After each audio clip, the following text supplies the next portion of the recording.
अस्सलामुअलैकुम, good morning Pakistan. कैसे हैं आप लोग और कैसी गुजरी है आपकी ज़िंदगी? हमारी ज़िंदगी तो बड़ी अच्छी गुजरी है। अब थोड़ा सा हम सेटल डाउन हुए हैं। और वैसे भी जब आप कहीं किसी नए घर में जाते हैं या नए इलाके में जाते हैं या आपका कुछ सेटअप चेंज होता है, घर में रंग हो रहा होता है या मतलब घर में कोई भी काम हो रहा होता है, तो उसके बाद एक थोड़ा सेटलमेंट में टाइम लगता है। और आज मुझे ऐसा लग रहा है कि हम थोड़े से सेट हो चुके हैं। या अभी भी आपको लगता है कि कुछ निक सुक करने की ज़रूरत है, हमारे सेट पे कुछ चेंज करने की ज़रूरत है, तो प्लीज़ एज़ मैके वाले ज़रूर शेयर कीजिएगा। आज हम कुछ बहुत ही अहम टॉपिक डिस्कस करें। वैसे तो मैं रोज़ ही अहम टॉपिक डिस्कस करती हूँ, ऐसी वैसी चीज़ों पे तो अब मैं बात ही नहीं करती। और आज का टॉपिक है कि हमने माँ से क्या सीखा और माँ बन के हमने क्या आजमाया। एक्चुअली जो पहली दर्सगाह होती ना एक बच्चे की, वो उसकी माँ की गोद होती है। ये वाली बात जो है ये कोई नई नहीं है, पुरानी बात है। और ऐसा है, बहुत सारे ऐसे जुमले हैं, जैसे अगर आपने बेटी को देखना हो तो माँ को देखो। अगर आप एज बेटी समझती हैं कि नहीं भाई मेरी अम्मी तो बड़ी सख्त है, मेरी अम्मी तो बड़ी डिसिप्लिन है, मैं तो अपनी अम्मी जैसी नहीं हो सकती, मेरी अम्मी तो बड़ी स्ट्रेट फॉरवर्ड है, या मेरी अम्मी तो बड़ी मेहनती हैं, आपको खुद पता नहीं चलता कि वक्त के साथ साथ आप खुद अपनी माँ जैसी होने लगती हैं जैसे जैसे वक्त गुज़रता है। मुझे कभी कभार अम्मा की चीखें ना, मेरी बहुत ज़्यादा चीखें और पैनिक दिमाग में याद आता है कि वो कभी कभार हम कहते थे अल्लाह मम्मा क्यों इतना चीख रही हैं, क्यों पैनिक क्रिएट करी है, हो जाएगा। वही चीज़ आहिस्ता आहिस्ता मेरे अंदर आती जाती है, आती जा रही है। और मुझे कभी एकदम मैं यूँ रुकती हूँ, मुझे लगता है कि मैं कभी अपने आप को आईने में देखती हूँ तो मैं अपनी अम्मी का रूप धार चुकी हूँ। और उस एज में लगता था हाँ भाई हो जाएगा, मतलब हम थोड़ा सा ड्रैग करते थे, चीज़ों को छोड़ देते थे। लेकिन अब ऐसा नहीं होता, क्योंकि वो चीज़ें आहिस्ता आहिस्ता जज्ब हो रही थी ना अम्मी के तरफ से, जो अम्मी को देखा जा रहा था। बहुत सारी ऐसी क्वालिटीज़ मैं कहती हूँ मैंने अपनी अम्मा से पिक की हैं। मुझे नहीं पता, हो सकता है लोगों के नज़र में वो बुराइयाँ हों, लेकिन अपनी अम्मा की हर चीज़ आपको क्वालिटी लगती है और वो आप पिक कर लेती हैं। सो आज हमारे सेलिब्रिटीज़ अपने इस शो के ज़रिए ये बताएंगे कि उन्होंने अपनी अम्मी से क्या सीखा और अपने बच्चों पर क्या अप्लाई किया या उन पर वो अप्लाई नहीं कर पाई। देखें बहुत सारे जो बच्चे होते हैं, जैसे फॉर एग्जांपल मैं एक नखरीली बच्ची थी, मेरी अम्मा बताती थी, और मैं ना खाती थी ना पीती थी, बड़ा तंग करती थी। मगर मेरा पहला बच्चा नखरीला नहीं था, उसने मुझे इतना तंग नहीं किया। सो डिपेंड करता है कि बहुत सारी चीज़ें अम्मा से सीख तो लेते हैं पर हमें आजमाने का मौका नहीं मिलता, या हम थोड़ा बहुत कहते हैं कि वो पुराने ज़माने की बात थी, इसको थोड़ा नया करते हैं। मगर फिर भी अम्मा की बताई हुई बहुत सारी ऐसी बातें आपकी ज़िंदगी में वक्तन फ़वक्तन आपको याद आती हैं और आप कहती हैं कि ये सही जगह है अम्मी की उस बात को अप्लाई करने का। ज़िंदगी की कामयाबी आपको पता है क्या है, चीज़ें हमें बहुत पता होती हैं, लेकिन किस वक्त जो टाइमिंग है ना, किस वक्त क्या बोलना है और किस वक्त क्या चीज़ उस जगह अप्लाई करनी है, ये ज़िंदगी एक पज़ल की तरह है। अगर आप सही पज़ल्स में सही टेक्निक्स अप्लाई करेंगे तो आपकी ज़िंदगी बहुत कामयाब गुजरेगी। और हर किसी इंसान के लिए कामयाबी जो है ना, उसकी डेफिनेशन अलग होती है। कुछ लोग कहते हैं उनकी फैमिली कंप्लीट है, उनके बच्चे अपने पैरों पे खड़े हो गए हैं। कुछ लोग कहते हैं वो एक सर्टेन अमाउंट जो ज़िंदगी में कमाना चाहते हैं उन्होंने कमा लिया है। कुछ लोगों को वो नाम मिल गया है। कुछ लोग जहाँ एजुकेशन वाइज पहुँचना चाहते थे वहाँ पहुँच गए हैं। कुछ लोगों ने पैसा कमाया, नाम कमाया, मोहब्बत कमाई, प्यार कमाया। तो हर किसी के अगर आप देखें हर किसी के लिए डेफिनेशन कामयाबी की अलग होती है। तो आपकी कामयाबी की डेफिनेशन क्या है और आपकी अम्मी से आपने क्या सीखा, अपने बच्चों पर क्या अप्लाई किया, आज इस बारे में बात करते हैं। गुड मॉर्निंग पाकिस्तान ब्रेक के बाद हमारे साथ रहिए।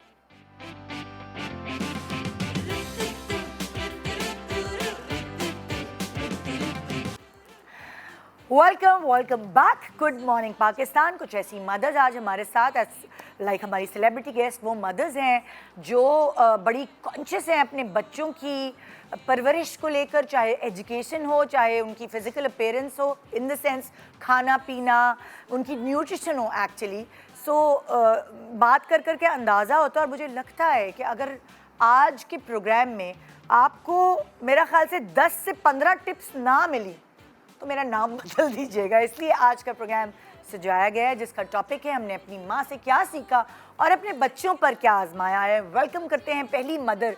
आज मैं इनको एज मदर इंट्रोड्यूस कराने वाली हूँ। पहली मदर जो चाहे मॉडल हो, चाहे एक्ट्रेस हो, चाहे बिजनेस वुमन हो, लेकिन इन सबसे बढ़ के वो माँ बहुत प्यारी हैं क्योंकि मैंने उनके बच्चों को देखा है इतने से, जब वो पेट में थे तब से लेकर अब बड़े होते तक, और वो जो मेहनत है उनकी वो उनके बच्चों में नज़र आती है। वेलकम करते हैं हमारी बहुत ही प्यारी सी वनीज़ा अहमद।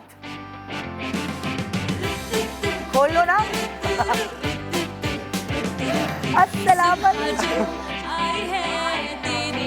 हाँ? बहुत माशाल्लाह माशाल्लाह, आप भी बहुत हसीन लग रही हैं, लेकिन आपका सेट कितना हसीन लग रहा है। आए हाय, शुक्रिया शुक्रिया शुक्रिया, बहुत शुक्रिया। आ जाइए। I love it Nida. हाँ, you like it? I love it. सुबह सुबह इतने फूल, आई लव इट। बस लोगों को लगे कि वो बाग में है ना। बिल्कुल ऐसा लग रहा है बाग में, इसलिए कि मैंने तुम्हें पहले बताया था मैं तो रोज सुबह उठ के अपने बाग में बैठती हूँ।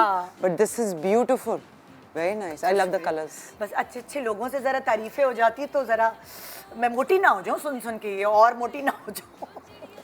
नहीं, बिल्कुल नहीं होने वाली, इसलिए कि ये पिछले वाला सेट भी बहुत अच्छा था, कलर्स वर रियली नाइस, लेकिन अब जो चेंज आया ना, the exact opposite of what it used to be, बड़ा प्यारा लग रहा है। इसीलिए ना थोड़ा वेरी फेमिनिन।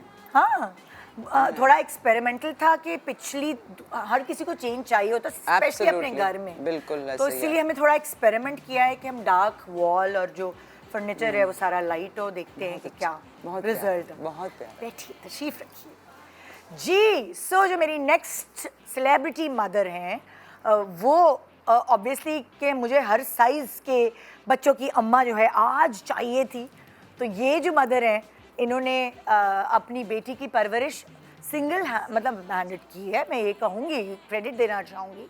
और बड़ा मुश्किल होता है मगर यहाँ आपको टिप्स बड़ी जेन्युइन मिलेंगी। सो आइए वेलकम करते हैं शर्मीन अली।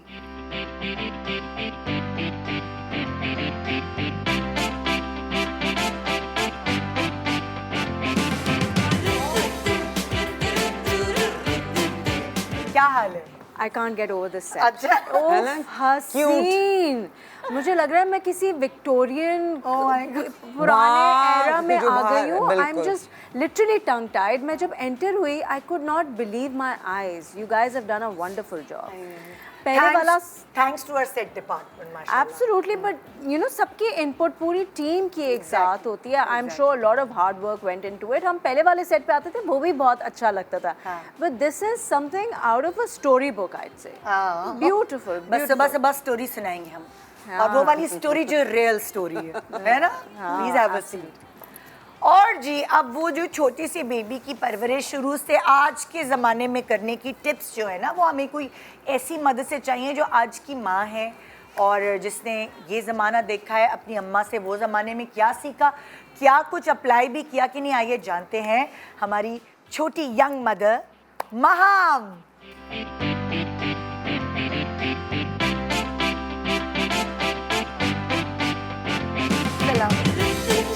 कैसी है?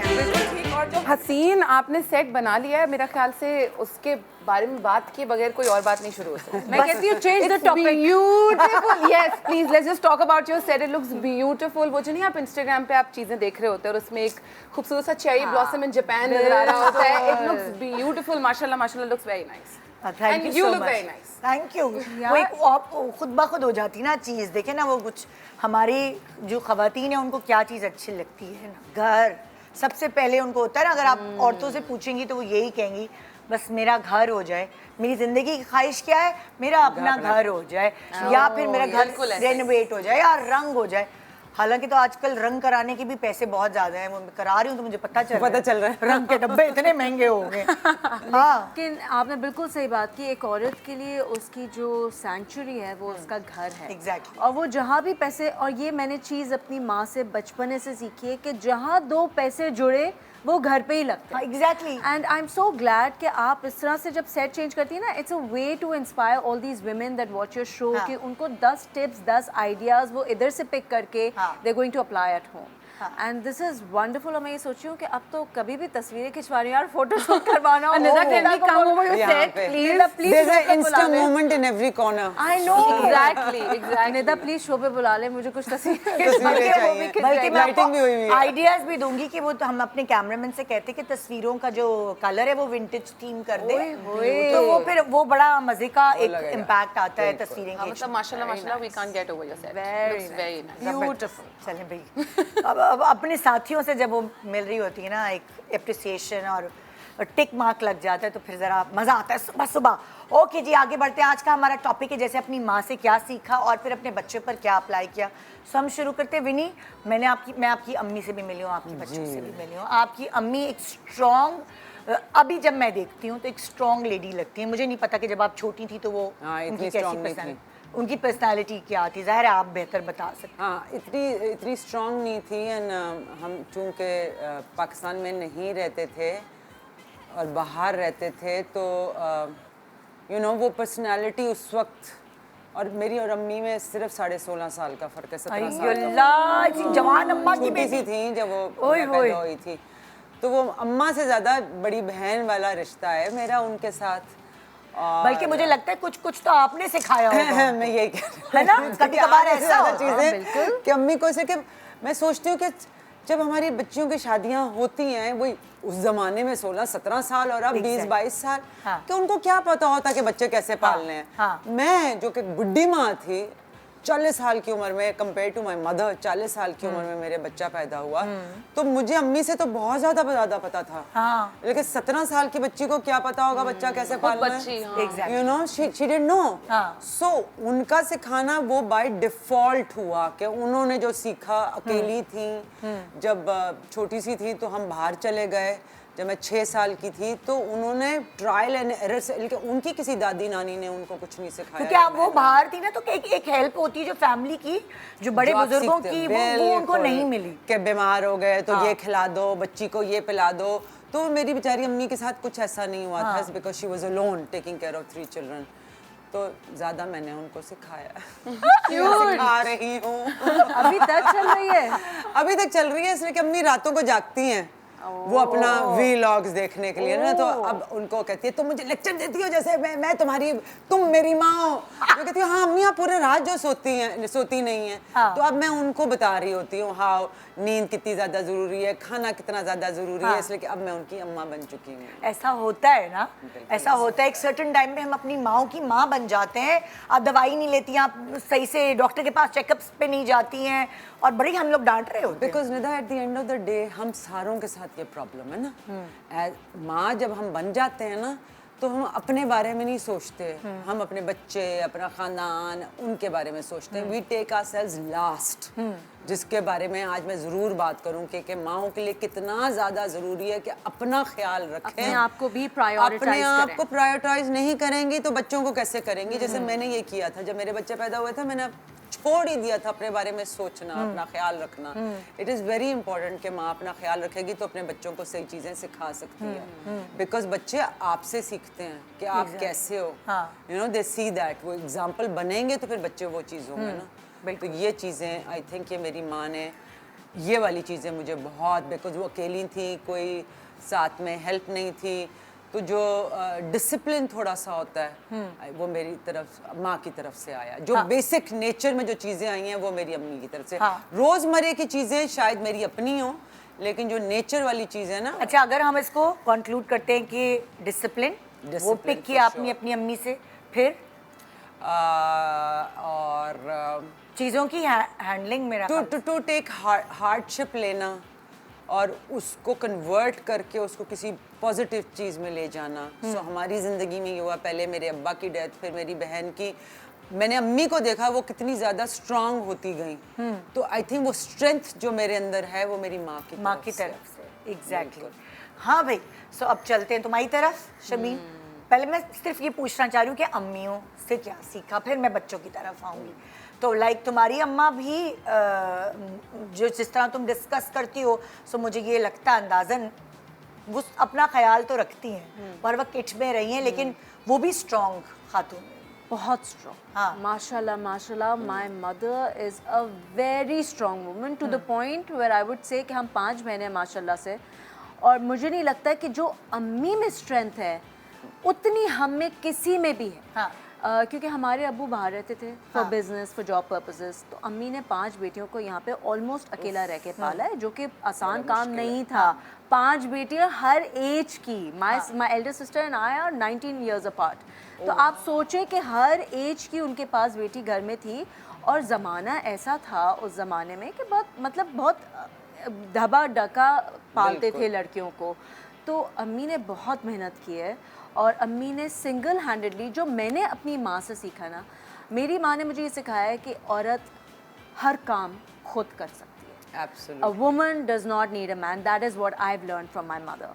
क्योंकि मैंने अपनी माँ को मैकेनिक के यहाँ भी जाते हुए देखा, मैंने अपनी माँ को ग्रोसरीज करते हुए अब्बू तो देखा। थे भी नहीं ना अब्बू नहीं इधर। थे, मेरे माँ ने खाने भी पकाए, तो क्या she was an amazing home maker.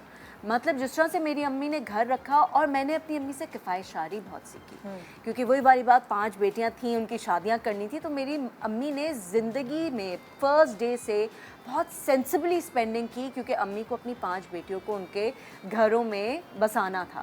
तो ये मैंने अपनी अम्मी से सीखा कि कम पैसों में भी आप कैसे एक बहुत वेल मेंटेन्ड लाइफस्टाइल रख सकते हैं। तो कम पैसों में अच्छा ज़िंदगी गुजारना जो एक आर्ट है, वो मैंने अपनी अम्मी से सीखा।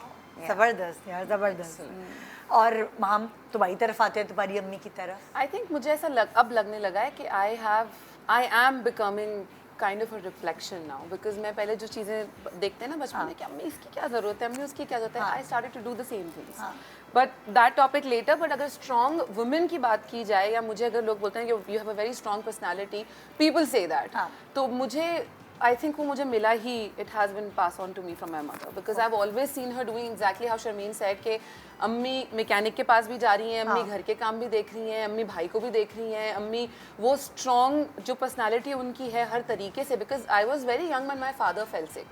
तो अम्मा उस टाइम पे भी, अम्मा was father and mother both at that point, क्योंकि बाबा बीमार थे काफ़ी, तो अम्मी उनको भी देख रही हैं, भागम दौड़ी लगी हुई है हर चीज़, लेकिन साथ साथ हमें भी वो वाला टाइम दिया जा रहा है जो हम दोनों बहन भाइयों को जिसकी ज़रूरत थी। और साथ में मैंने उनको इतनी बड़ी बड़ी चीज़ें होते हुए देखा है लाइफ में। आई हैव ऑलवेज सीन हर, मतलब ऑब्वियसली इंसान है, वो फील होता है फॉर अ टाइम बीइंग कि अच्छा ये तो हो ही नहीं सकता, अब आगे क्या है, but I have always seen हर, वो जो नहीं एक हम बड़ी प्यारी प्यारी सी पिक्चर्स और कोट्स देखते हैं कि there is a mama duck sitting with the छोटे छोटे डकलिंग्स उसके पकड़ के, अम्मा ने बिल्कुल एग्जैक्टली मुझे मेरे भाई को वैसे ही रखा, एंड वो वाली चीज़ पास ऑन की है उन्होंने हमें कि किस तरह से हर चीज़ को देखना है, स्ट्रॉन्ग कैसे रहना है चीज़ों को देख के, और किस तरह से मतलब लोगों से बात करने का तरीका, उठना बैठना, हर चीज़, इवन जो आपकी वो कहते हैं ना, अम्मी ने मुझे हमेशा से ये सिखाया कि दबना नहीं है किसी से। अगर तुम्हारा कोई पॉइंट है तो उसको रखो, you don't have to be rude to somebody, but you have to come across very strong, कि लोगों को पता चले कि अच्छा जी इसकी अपनी इंडिविजुअल एक पर्सनैलिटी है। वो चीज़ मुझे मेरी अम्मी से मिली। अच्छा, अब देखो, आम जो औरत है ना, वो देख रही होगी, और शायद उसको स्ट्रेंथ या स्ट्रॉन्ग औरत का मतलब बहुत सारे लोगों को समझ नहीं आता। उनको लगता है जबान दराज, बदतमीज, या कोई बहुत सारी ऐसी औरतें ना, लाइक, तो स्ट्रॉन्ग की डेफिनेशन सबकी ज़िंदगी में अलग अलग होती है, ठीक है? तो अगर मैं आपसे ये पूछूं कि एक स्ट्रॉन्ग औरत, एक स्ट्रॉन्ग माँ क्या होती है, क्या समझती हैं आप? आई थिंक मेरी नज़रों में, इसलिए कि मेरी माँ की पर्सनालिटी स्ट्रेंथ आती है जब when you believe in your, एक अल्लाह मियाँ ने ना हर औरत को एक छठी हिस्स दी हुई है, स्पेशली माँ को, बिकॉज जो एनर्जी है ना, when you believe in that, जब अल्लाह की तरफ से वो आती है, आई थिंक वो स्ट्रेंथ होती है, दैट यू बिलीव इन, मुझे जो समझाना नहीं आ रहा उर्दू में, when you believe in. Break के बाद आते हैं, और फिर हम सब सोच के इसकी डेफिनेशन ट्रांसलेशन करके कि स्ट्रॉन्ग औरत, स्ट्रॉन्ग माँ बेसिकली है क्या। छोटे से ब्रेक के बाद जानिए। Good morning.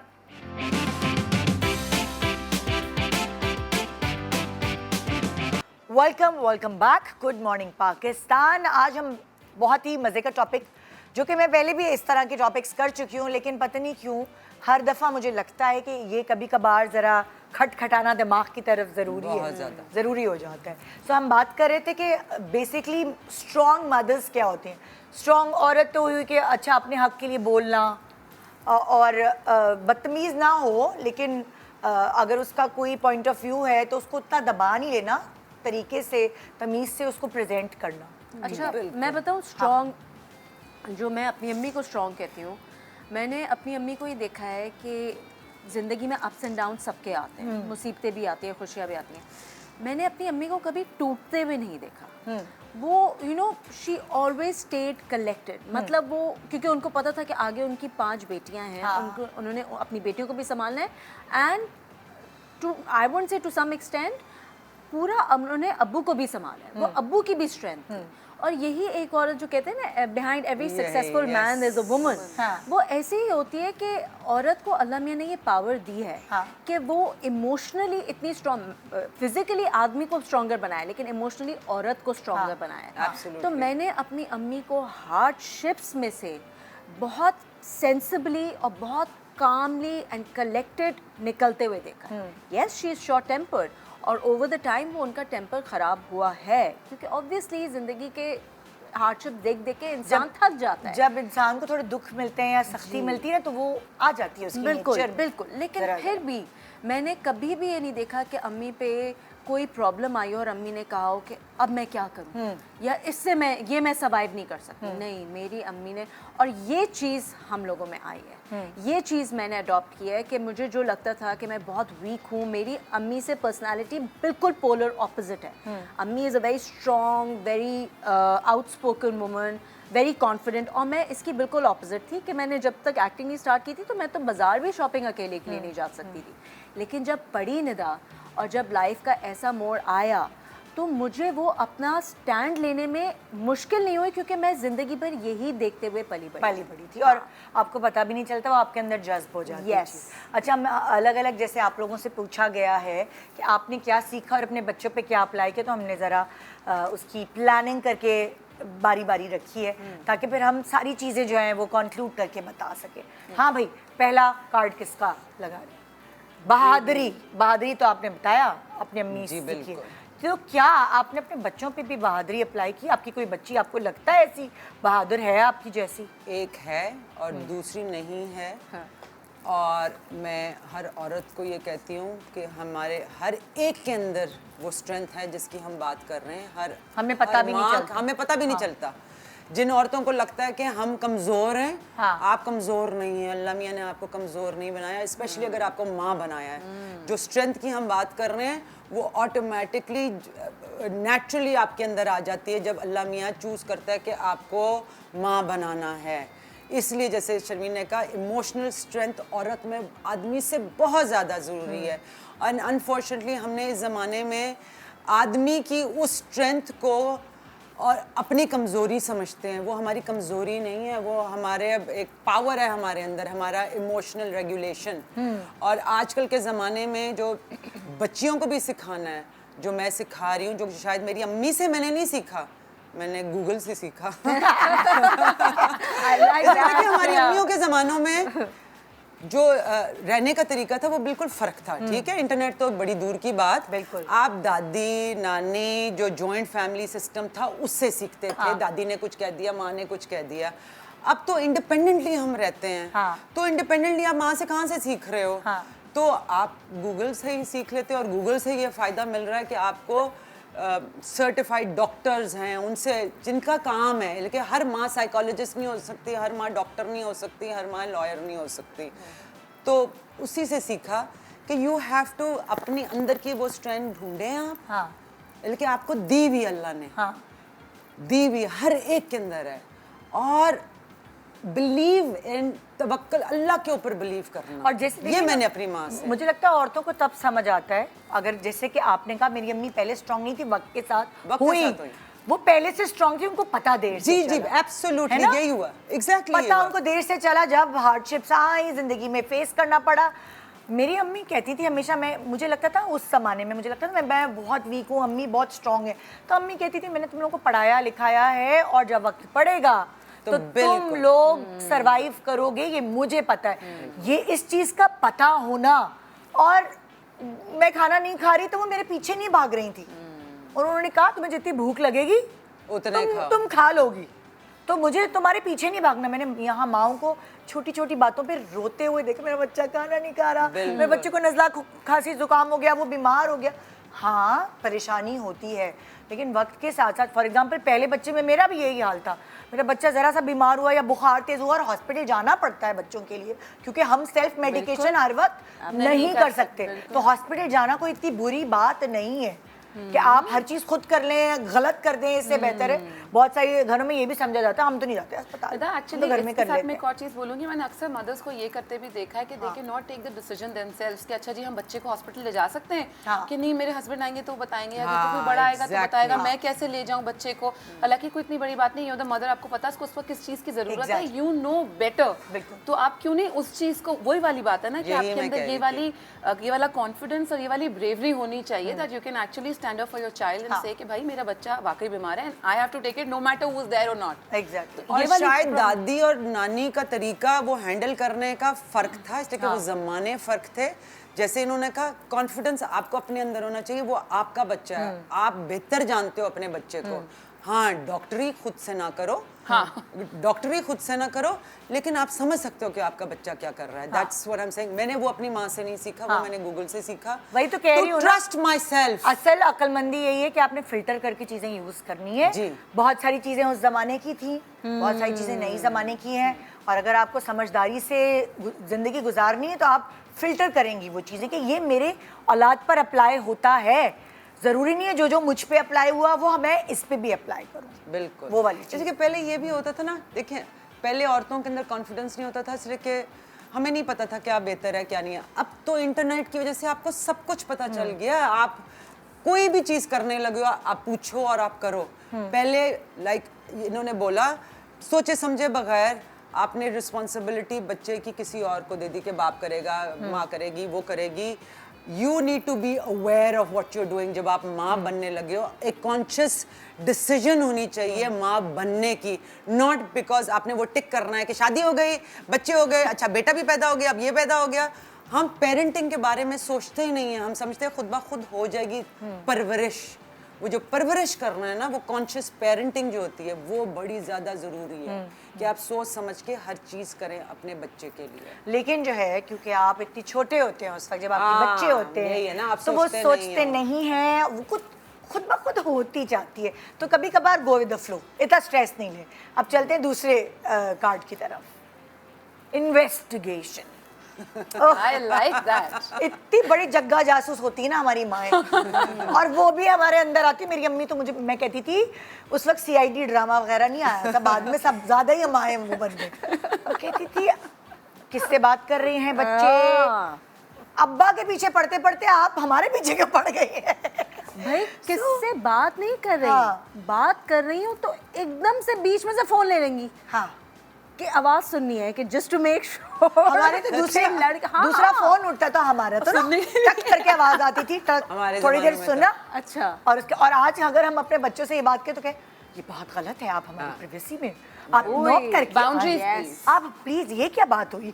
अच्छा लेकिन ये है कि जैसे वैसे तो ज़्यादा इजाज़त नहीं मिलती थी बाहर जाने की, लेकिन अगर कहीं जाना होता था हमें तो अम्मी मेक श्योर करती थी कि जिसके घर जा रहे हैं उनकी अम्मी से बात हो, उनकी अम्मी से पूरा प्लान डिस्कस हो कि बच्चे आपके घर बैठेंगे, कितनी मैं इतने बजे ड्रॉप करूंगी, इतने बजे पिक करूंगी, कहीं बाहर नहीं जाना, बच्ची को किसी से फ़ोन पे बात नहीं करने देना। My mother was like very very strict, थोड़ा ज़्यादा ही स्ट्रिक्ट ज़रूरत से। हाँ। तो लेकिन ये आदत मुझ में भी है थोड़ा सा, obviously because the times have changed. मैं वो नहीं सब कुछ कर सकती जो अम्मी करती थी, because these days my daughter is माशाल्लाह से 13 years old, she is not going to tolerate it, right.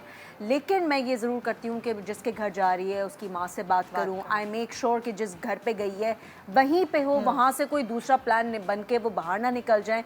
क्योंकि देखिए it's not about trusting your child, it's about the situation, current situation we are living in. हालात वाकई बहुत ख़राब हैं। आपके बच्चे घर से निकल के किसी रेस्टोरेंट चले जाएं, अल्लाह ना करे कोई इमरजेंसी हो जाए, कोई मिसहैप हो जाए, आप कैसे बच्चों को हर वक्त ट्रैक करते रहेंगे? कभी फोन नहीं अच्छा, चल रहा जैसे है। तुम ये बता रही हो, मुझे बहुत अच्छी लगी थी अपनी अम्मी की बात। एक सर्टन एज तक वो इन्वेस्टिगेशन और नज़र और वो रखती रही, चाहे वो फ़ोन उठा के हो, हमें रात को कहीं भी किसी कज़न के घर रहने की इजाज़त नहीं, दिन में रहना है, दिन में वो करना है। सो कुछ उन्होंने अपने नॉर्म्स, उन्होंने अपनी कुछ पॉलिसी बनाई हुई थी, लेकिन एक सर्टन टाइम बाद वो बहुत लिबरल हो गई। उन्होंने कहा, हाँ, उन्होंने कहा अब लाइक हम शूट्स पे दूसरे शहर जाके रहते थे। जब मैं जॉब करने लगी, मतलब काम करने लगी, तो हम दूसरे शहर जाते थे एड्स करने के लिए। मैंने दूसरे शहर ट्रैवल किया, अम्मी नहीं गई मेरे साथ। उनको पता था मेरी जो चूजे हैं बेस वो अब अच्छी मुर्गी बन Nida, चुके I think हैं। जब मैं छोटी थी ना, Shamin, I would really like to add this. So I used to get very irritated कि ये क्या बात हुई, मैं कहीं बाहर नहीं जा सकती, अम्मा अब्बा दोनों, और अगर मुश्किल से परमिशन मिल गई कहीं किसी, जब उस वक्त नया नया हुआ था कि अच्छा जी सारे फ्रेंड्स जाएंगे किसी की बर्थडे या something, to have anything as good as a pizza, Exactly. तो अब्बा यूज्ड टू से कि हाँ ठीक है जाओ, नो प्रॉब्लम। लेकिन वो they used to make sure कि अच्छा ड्रॉप करने के बाद अम्मा अब्बा भी किसी और टेबल पे बैठ के खाना खा रहे हैं। उसने ये क्या बात है, मेरी कोई अपनी प्राइवेसी नहीं, मेरे अपने फ्रेंड्स हैं, और मैं इतनी इरिटेट होती थी। लेकिन नाउ आई अंडरस्टैंड कि वो वही वाली बात कि जब मैं थोड़ी बड़ी हो गई तो हर चीज़ बहुत चेंज हो गई। आई थिंक वो जो बेस बनानी थी ना उस वक्त वो बहुत ज़रूरी था। एग्जैक्टली, वो मैं बहुत ज़रूरी वही था कहना चाह कि रही उस वक्त वो थी। चीज़ें समझ में नहीं आ रही होती, पर as a parent now I understand कि अगर मैं अब अपनी मेरी बेटी तो 2-2.5 साल की, 3 साल की भी खैर से होगी, तो मैं अभी भी सोचती हूँ कि अच्छा ये स्कूल जाएगी तो मुझे कैसे करना है, यहाँ होगा। मैं देखती हूँ अपने दोस्तों को भी जिनके बच्चे हैं कि वो लोग किस तरह से अपने बच्चों के साथ होते हैं। उनका भी एग्जैक्टली वही है जो हमारा बचपन में होता था कि जी अम्मियाँ देख रही हैं, अच्छा भाई टेरेस पे इतनी देर नहीं जाके खड़ी हो, क्या करना है वहाँ पे, रात को किससे बात करना है। मोबाइल फोन ही इतना लेट मिले थे कि वो भी इसलिए कि जी अच्छा सेंटर कहीं दूर पड़ा है तो इसलिए मोबाइल फोन की जरूरत है, उसके अलावा परमिशन ही नहीं थी। तो आई थिंक वो बहुत ज़रूरी था। अच्छा, और इस बात से ना मैं एक बात जो मैंने अपने हस्बैंड को भी समझा दी थी एक सर्टन टाइम पे, ये बात है ना, थोड़ी रिस्ट्रिक्शंस अम्मा अगर बच्चों पे लगाती है, बेटी पे स्पेशली, तो बुरा नहीं लगता। अगर अब्बा को कोई चीज़ है ना तो वो अम्मा से कह दें। वो अपना रिलेशनशिप बेटी का साथ ऐसा ना रखें कि तुम क्या कर रही हो, दुपट्टा पहनो, ये करो, वो करो, बिटर हो जाता है। एग्जैक्टली। वो अगर उनको ऐसी कोई चीज़ खटक रही है, बाप है, उनका हक है, और पेरेंटिंग दोनों की तरफ से होनी चाहिए। लेकिन अगर मैंने अपने हस्बैंड को यही समझाया था, मैंने कहा अगर तुम्हें कोई चीज़ लगे तो तुम डायरेक्ट नहीं कहना, तुम मुझे कहो। तुम्हारा और उसका रिलेशन ना इतना अच्छा होना चाहिए, इतना अच्छा होना चाहिए कि उसको, मतलब उसकी पर्सनालिटी में झलकेगी वो चीज़। अच्छा पता है निदा, आई एम सॉरी, नहीं, पहले आपने शुरू में कहा कि मैंने single handedly, I would like to correct you there, मैंने सिंगल हैंडेडली नहीं किया। My daughter has an amazing father, he is a hands on father. अच्छा। तो लेकिन उनमें ये बात बहुत अच्छी है, हालांकि he is you know of a conservative mindset, लेकिन अगर उनको कोई बात नहीं अच्छी लग रही होती, जो कि उनको नहीं, you know if it's not sitting well with him, वो मुझे फ़ोन करके कहते हैं कि यू नो जो ये कर रही है उसको ये समझाओ, या तुम देखो इट्स योर डिसीजन। या वो अगर बेटी जो है, क्योंकि बाप ज़्यादा लीनियंट है, माँ स्ट्रिक्ट है, तो वो कोशिश करती है वो परमिशन बाप से ले ले, तो उनका आंसर ये होता है कि ask your mother. Same here, ask your mother. फिर भी अभी बेटी तो को उधर अल्लाह का शुक्र हमारा जो है ना कॉन्फ्लिक्ट नहीं है, तो ये को पेरेंटिंग में ये बहुत आसानी हो जाती है अगर if both the parents are on the same page. तो I am very lucky that way कि he is been a wonderful father to her. तो अल्हम्दुलिल्लाह। हाँ, वो ये बहुत चीज़ें ज़रूरी होती है। जी नेक्स्ट, मेरे बाल खराब। हाइजीन, हाइजीन, हाँ हाँ। आई थिंक ये बड़ी ऐसी चीज़ है जो सबके पास होनी चाहिए। आई मीन हाइजीन ये तो सबके पास होनी चाहिए। नहीं होती पर हर किसी के पास नहीं होती। हाँ, सही कह रही हो। मुझे ना कोई फुगड़ लोग भी होते हैं। मुझे ये बचपन से आदत अम्मा ने लगाई है, मेरे भाई दोनों की, कि चाहे सर्दी हो, चाहे बर्फबारी हो रही हो, चाहे गर्मी हो, चाहे दिन में 5 दफ़ा भी क्यों ना साफ़ सुथरा होकर बैठना हो, अम्मा कहती थी हाँ नहीं चेंज करके आना है, इधर बैठना है तो ये धो। पैर, मुझे ये आदत है इतनी बुरी, पता नहीं बुरी अच्छी, लोग इरिटेट भी हो जाते हैं कि अच्छा अगर नंगे पाँव बैठे या कहीं बाहर से आए ना, पैर पहले धुलेंगे घर से बाहर से आके, हाथ पैर मुंह यहाँ तक धुलेंगे, भले अगर मैंने शावर नहीं लिया है, जस्ट गॉट होम पर डूइंग एनीथिंग।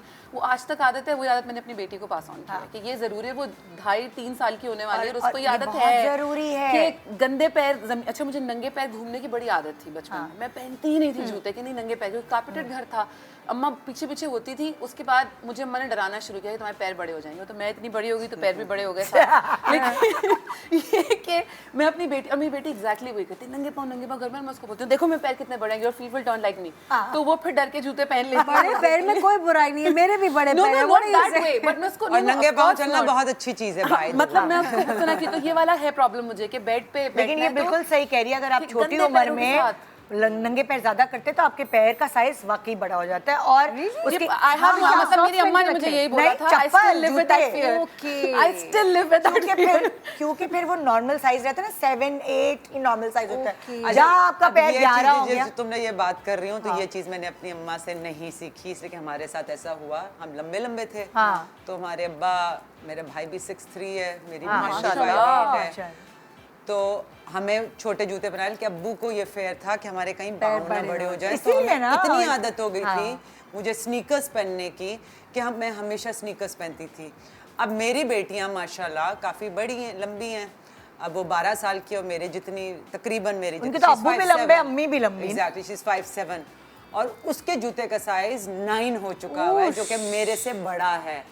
तो मैंने वो नहीं किया जो टॉर्चर मेरे माँ बाप ने हमें किया कि छोटे जूते पहनाते थे। हाँ, बड़े जूते लेने ही नहीं देते थे, कहते नहीं छोटे जूते, पाँव छोटा रहना है, तो वो टाइट की इतनी आदत हो गई, मेरे बाकी बड़े छोटे पाँव। देखिए उनको सेल में बहुत अच्छे जूते मिलेंगे क्योंकि सेल में मिल जाते हैं, अच्छे मिलेंगे, लेकिन इतने खिलौबड़े अब उनके पैर हो चुके हैं 9 साइज का। देखिए ये बात सही है। इस तरह की चीजें, और जैसे अब मैं अब ब्रेक के बाद आते हैं फिर Yes, हम please. हम इसको दोबारा डिस्कस करेंगे। Good morning Pakistan.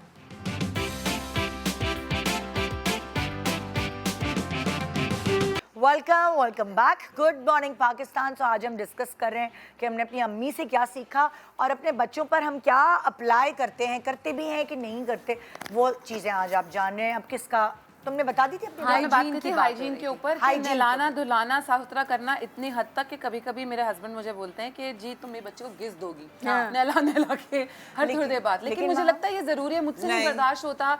बिल्कुल जरूरी नहीं है, आई डोंट नो, मुझे होता है कि नहीं, रात को सोने से पहले it should be like clean outfit to go into bed. मुझे डॉक्टर ने समझाया इसे कि मैंने ये हरकत की अपने बच्चे के साथ एंड बेचारी को एक्जिमा हो गया है। Oh lord.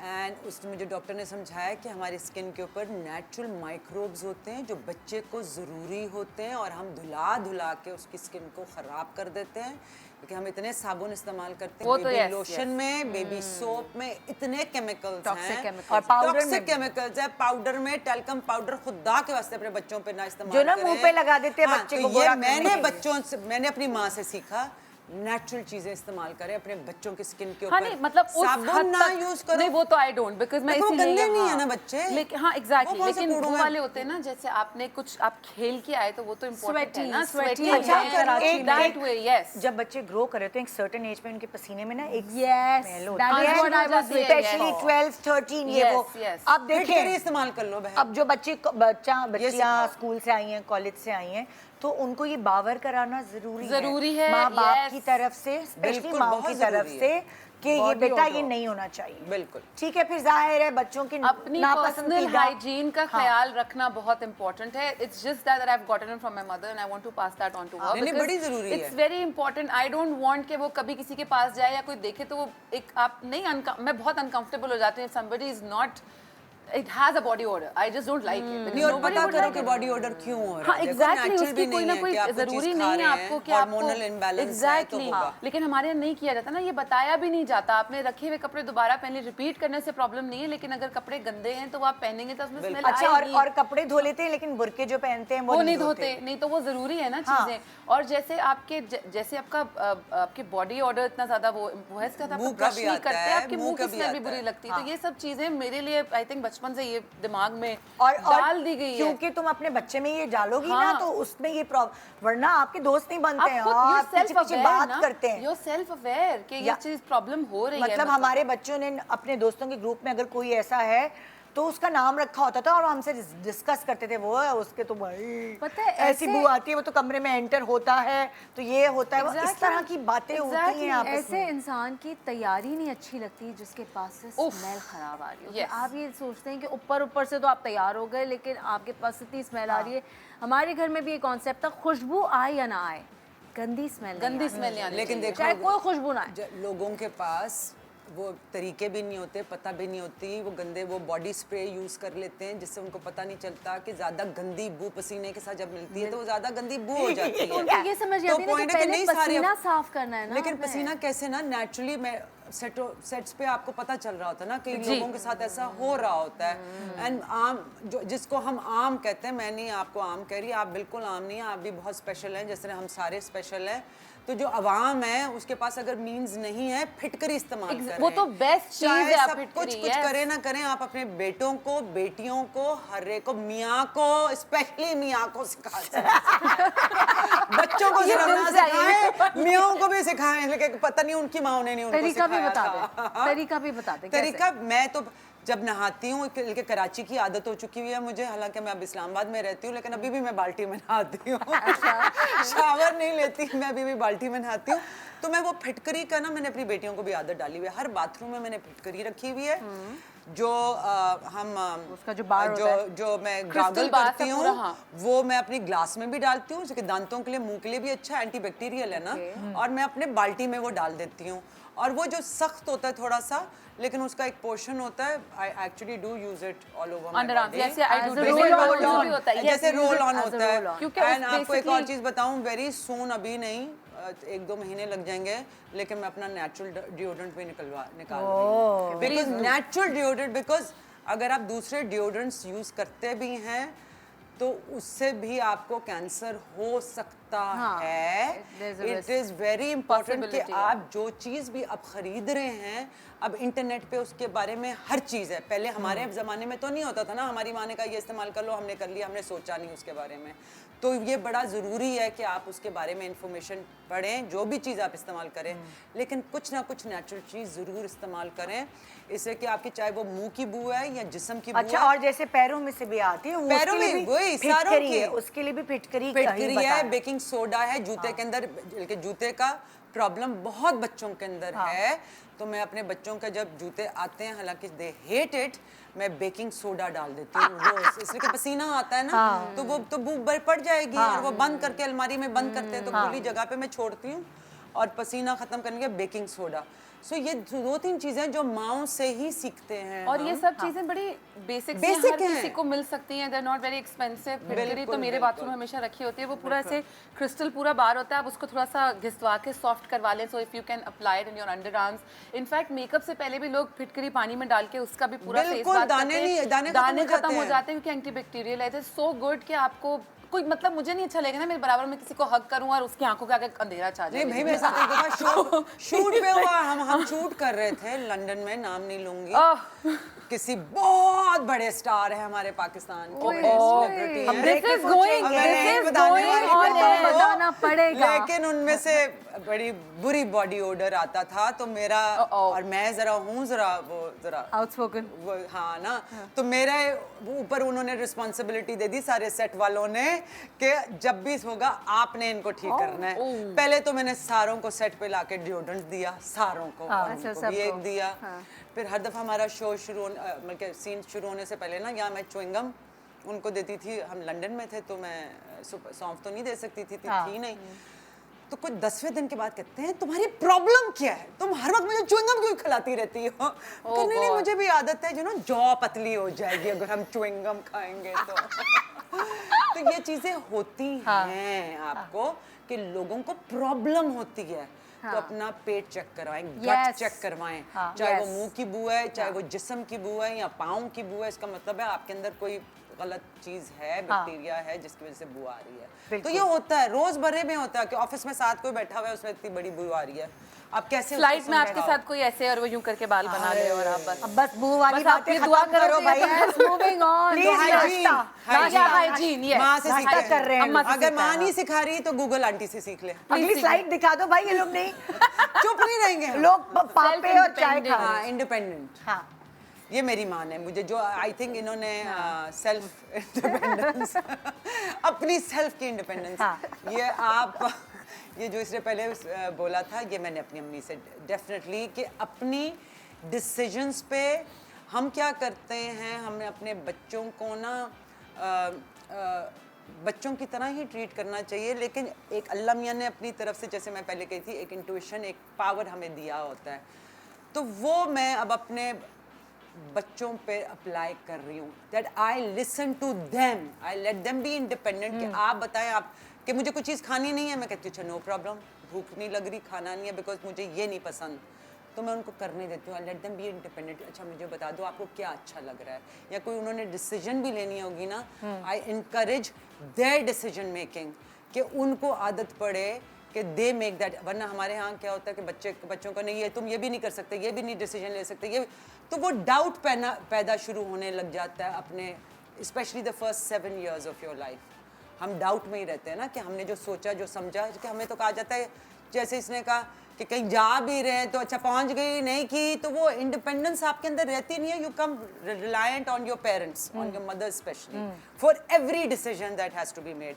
मेरी छोटी वाली के अंदर ये आ गया हुआ है कि जब वो छोटी थी, वो बाथरूम भी जाती थी ना, तो मुझसे आके कहती मैं बाथरूम चली जाऊँ, कहती थी हाँ हाँ ऑफ कोर्स, रोज दिन में 10 दफा आके मुझसे पूछती थी, and I be like of course you can do it, go please, मुझसे ना पूछो। अभी भी उसने कोई कपड़े भी पहनने होते हैं ना, वो मुझसे पूछती है मैं ये पहन लूँ, आप मुझे बताएं मैं कौन सा चूज करूँ। ये नहीं करना बच्चों के साथ, जो कि हम बहुत ज़्यादा करते हैं। तो let them be independent on their own, take their own decisions, कि पूरी ज़िंदगी उन्होंने ये करना है। अगर हम अभी नहीं उनको सिखाएंगे तो वो कब सीखेंगे? Then you become reliant on the husband, on somebody else. ये बहुत अच्छी बात है, ये सब कुछ बहुत अच्छी बात अपने है। अंदर वो करना बड़ा जरूरी तो है। बेसिकली यू सेइंग कि इतनी पैम्परिंग ना करो कि बच्चा बिल्कुल जो है अपने डिसीजन मेकिंग पावर उसकी अपनी ऑटोनॉमी होनी चाहिए ना, देखो हर मैं- इंसान की होती ये है। मिसाल इसमें से हम लोग कभी कभार रिकॉर्ड लगाते थे कुछ लोगों का, कि कुछ बच्चे खानदान के ही हमारे ऐसे थे, वो कहते थे बड़े बड़े हो गए थे, अम्मा सालन डाल दें, यानी कि वो इतना भी फैसला नहीं कर सकते भाई आपको कितनी भूख है, अम्मा सालन डाल दें क्यों। हम लोग रिकॉर्ड लगाते थे कि आप वो आएंगी और बोलेंगे अम्मा सालन डाल दें, अम्मा ये कर दें। तो इसका कहने का ये सिंबॉलिक है, इसका मतलब ये है कि आपको कितनी भूख है, आपको कब वॉशरूम जाना है, आपको क्या करना है, कोई भी ये डिसीजन भी अपने वो बारे में, Make your own आपको decisions. क्या चाहिए, आप अपने बारे में, बच्चे के बारे में देखें। नॉट बिकॉज मैं माँ हूँ तो मुझे ये चाहिए तो मेरे बच्चे को चाहिए होगा, हम ये सोचते हैं ना, आई नो बेटर, मैं बेहतर जानती हूँ। एक्चुअली ये भी होता है ना कि मैं कभी डॉक्टर नहीं बन सकी, I want my daughter to become a doctor, because मैं नहीं बन सकी तो वो करे, उसका दिल चाहे या ना चाहे कि मुझे अपनी, आई एम नॉट सेइंग कि पेरेंट्स अपनी खुश दिल की चीजें नहीं पूरी कर सकते, लेकिन वो कॉन्फिडेंस देना जरूरी है। बच्चे के अंदर नहीं है वो सलाहियत डॉक्टर बनने की, उनसे या पूछना शौक जरूरी नहीं है। है। जो बात आप कर रही हो बिल्कुल सही है कि आप अपने बच्चों को रिकग्नाइज करें, इसलिए कि हर बच्चा अपनी पर्सनालिटी लेकर, वो आपकी पर्सनालिटी नहीं है। खलील जिब्रान का ये बहुत अच्छी एक पोइट्री है, पोएम है, और हजरत अली का भी कलाम है बाय द वे, कि आपके बच्चे आप नहीं हैं, ये आप याद रखो, देयर इंडिपेंडेंट सोल्स जो कि अपनी किस्मत लेकर आए हैं, आपकी नहीं। और हम क्या करते हैं, अपनी रियलाइज्ड ड्रीम्स जो होती है ना, डिजायर्स जो होती है, वो उन पे थोप देते कि मैंने ये नहीं किया तो तुम करोगे, मेरे साथ ये ज्यादती होगी तो तुम्हारे साथ नहीं होने दूंगी। जैसे बहुत सारी औरतें भी ये करती हैं, नेगेटिव कर देती हैं टुवर्ड्स मैन, बिकॉज उनकी मतलब कि उनका एक्सपीरियंस सही नहीं रहा, इतना अच्छा नहीं था। सो अंडरस्टैंड करें, समझे अपने बच्चे को कि वो बच्चा या बच्ची कैसी है, और उस पे वो चीजें अप्लाई करें। और हाँ, इस बात का हर किसी ये मतलब नहीं है, अगर कोई गलत समझे कि जी ये कैसी बात है, बच्चों को बिल्कुल ही आजाद छोड़ दिया, हमें ज्यादा अच्छा पता है, नहीं कह रहे। हर चीज की जैसे कहा जाता है ना कि आपको पता होगा, आपका एक्सपीरियंस ज्यादा है आपके बच्चों से, आपको बहुत चीजें पता होंगी, उनको नहीं पता, लेकिन उनको अगर वो कुछ कहना चाहते हैं या करना चाहते हैं, उनको बताने दें, और फिर आई थिंक उसके साथ आप बता सकते हैं कि ये अच्छा है, ये बुरा है। You can pick and choose what you want to do, because obviously parents कुछ गलत नहीं चाहते आपके लिए, but still you have to let them be for a while also. पहले तो हमारी जो ज़्यादातर औरतें हैं, पहले तो वो अपने आप ही को नहीं पहचानती कि वो क्या है ना। हाँ, पहले तो आप सबसे पहले ये करें, अपने आप को is. पेरेंट करें। जैसे कि हमारी इतनी अच्छी पेरेंटिंग हुई नहीं है, अच्छी इन द सेंस वही हमारी माँ ने वो बड़ी करने की कोशिश की जो वो उन्होंने सीखा, लेकिन वो पेरेंटिंग नहीं थी। वो बच्चे जल्दी बच्चे पालना, जैसे इसने कहा 5 बच्चों को पालना कितना मुश्किल काम है यार, मुझसे 2 नहीं पल रहे, 5 पालना। सो पहले अपने आप को समझें, इसलिए कि हम अपने आप को नहीं समझते, और फिर अपने बच्चों को समझें कि वो कौन है। इसलिए कि जो सबसे बड़ा बच्चा है वो बिल्कुल डिफरेंट पर्सनालिटी लेकर पैदा हुआ है, जो सेकंड है उसकी बिल्कुल डिफरेंट है। जिस तरह आपने पहले को पाला, आप दूसरे को वैसे नहीं पाल सकते। So you have to be very aware of what you are doing in your parenting. तो वो जो इंडिपेंडेंस में बात कर रही हूँ कि वो बच्चे अल्लाह मियाँ ने ना नेचुरली वो हर इंसान में वो दिया हुआ है, कोई स्पेशल चीज़, उसको रिकग्नाइज करें और उस पे आप you know work on that instead. बिल्कुल बिल्कुल जी। Next slide. स्ट्रिक्टनेस, उसके बारे में तो हमने डिस्कस कर लिया था। माँ की सख्ती ये वो चीज़ है जो कि मैंने नहीं की। हाँ जो अम्मी से पास ऑन तो हुई, Okay. जो मैंने अम्मी को करते हुए मैंने भी। देखा, लेकिन उसको मैंने चेंज किया। हाँ। क्योंकि मुझे एज अ चाइल्ड ऑल्सो लगता था कि वो स्ट्रिक्टनेस ज़रूरत से ज़्यादा थी, और उसकी वजह से at there was a stage in my life where I became rebellious, little rebellious. इतना सब कुछ रिबेलियसनेस में मैं कुछ वो नहीं कर सकी जो कि लोग करते हैं, क्योंकि मतलब बहुत ज़्यादा कंट्रोल्ड एनवायरनमेंट में मैं रह रही थी, and then I was only 17 when I got married, तो इतना टाइम भी नहीं मिला। लेकिन एक दिमाग में उसका इम्पैक्ट सही नहीं रहा, मुझे लगता है। और जो बचपने की यादें होती हैं, जो मेमोरीज़ होती हैं, जो कि फॉन्ड मेमोरीज़ होनी चाहिए, वो शायद इतनी फॉन्ड मेमोरीज़ नहीं हैं। तो इसलिए मैंने ये हमेशा से सोचा हुआ था कि मैं नहीं करूँगी इतनी strictness. I will be more of a friend to my child than a strict guardian. Lot of people don't agree with me. वो ये कहते हैं कि नहीं, पेरेंट को पेरेंट ही रहना चाहिए, फ्रेंड बनने की ज़रूरत नहीं है। देखिए, स्टेजेस होते हैं लाइफ के। बचपन में yes, you have to be a parent, you have to discipline your child, और जो हम बात कर रहे थे, आपने बेस स्ट्रॉन्ग बिठानी है। बट उसके बाद आपको स्विच ओवर करना है। It's the need of the hour. अगर आप फ्रेंड नहीं बनेंगे अपने बच्चे के साथ, तो आपका बच्चा आपसे बहुत दूर हो जाएगा, और नुकसान बाद में आपका ही, क्योंकि जिस ज़माने में हम इस वक्त रह रहे हैं, बड़ा ख़तरनाक ज़माना है। ठीक है, और अगर आप बच्चे को सख्ती में रखेंगे ना, तो बच्चे ने अगर कुछ कर भी दिया तो वो आप में कभी कन्फाइड नहीं करेगा, आपसे बात नहीं करेगा, आपसे डिस्कस नहीं करेगा, क्योंकि उसका डर बहुत होगा कि माँ ने आगे से थप्पड़ लगा देना है। तो मैंने ये बिल्कुल पोलो ऑपोजिट किया of what my mother used to do. She was very strict with her daughters. We were not allowed to go out anywhere. बहुत हर चीज़ में सख्ती थी। मैं अपनी बेटी के साथ ये नहीं करती हूँ। She is allowed to make her own decisions. उसको जाना होता है बाहर, I give her the permission, because I believe as an individual human being she has a need to socialize also. Social animals हम घर में नहीं बंद कर सकते बच्चों को, आप उनकी पर्सनैलिटी क्रश कर रहे हैं। मुझे लगता है कि हो सकता है इसीलिए up to a certain age मुझ में बिल्कुल कॉन्फिडेंस नहीं था, क्योंकि मुझे वो एक्सपोजर ही नहीं मिला था, मुझे एक्सपोज होने ही नहीं दिया था to the outside world. Eventually हुआ, बहुत मुश्किल से हुआ मुझ में जो चेंज आया, उसके लिए मुझे बहुत हार्ड वर्क करना पड़ा। I didn't want my daughter to go through that. तो इसलिए मैंने इसमें बहुत डिफरेंस रखा है, and I you know it makes me very proud when I see the person that she is growing into. माशाल्लाह she is a very well behaved child, but she is you know very focused. She knows what she's doing. She's very sensible. She is allowed to make her decisions. Absolutely. And I'm very happy to see that she makes smart choices. Alhamdulillah. तो smart choices हम बहनों ने भी हमेशा किए, हमारी अम्मी ने भी जिस तरह से हमें पाला। इट्स नॉट लाइक कि हम स्टूपिड थे, हम बहुत इंटेलिजेंट हैं, मेरी सारी बहनें। बट मुझे ये अच्छा लगता है कि मैंने एक बिल्कुल डिफरेंट पेरेंटिंग की, और आउटकम अच्छा ही हुआ। ज़माना भी बदल गया है। Exactly, as I said, it's the need of the hour. अब आप नए बच्चों को 7 तालों में रख सकते नहीं है पॉसिबल। अच्छा, और बड़ा मैं कभी कभार पेरेंट को एज गिरगिट से भी कंपेयर करती हूँ कि आपको अपने रंग गिरगिट की तरह बदलने पड़ते हैं। कब पेरेंट बनना है, कब टीचर बनना है, कब दोस्त बनना है। अगर ये आपको पता चल जाए ना, तो बस फिर तो कामयाबी। बिल्कुल सही कह रही हैं। से कब दोस्त बन, ये वाली बात दोस्त बनने वाली, ये भाई एक माँ का काम बहुत मुश्किल काम है। हमें लगता है कि बड़ा आसान है कि oh I am just a housewife. नहीं भाई, मैं हमेशा से कहती आ रही हूँ, मैंने कंपनी चलाई है, वो बहुत आसान है, इसलिए कि वो कंपनी है। नुकसान हो गया तो क्या हुआ, ये आपका बच्चा है, this is your future, you know, हर एक का ये फ्यूचर है। अगर माँ वो तरबियत देगी, वो ट्रेनिंग देगी, तो वो बच्चा उस तरह वो होगा। और वो पहले 7 साल इतना ज़रूरी है कि जैसे इसने कहा, वो कॉन्फिडेंस दें अपने बच्चे को आप, कि वो अपनी डिसीजन खुद बना सके। एक छोटे से ब्रेक ले रहे हैं, ब्रेक के बाद वापस आते हैं, फिर हम तुम्हारी तरफ चलते हैं। Good morning Pakistan.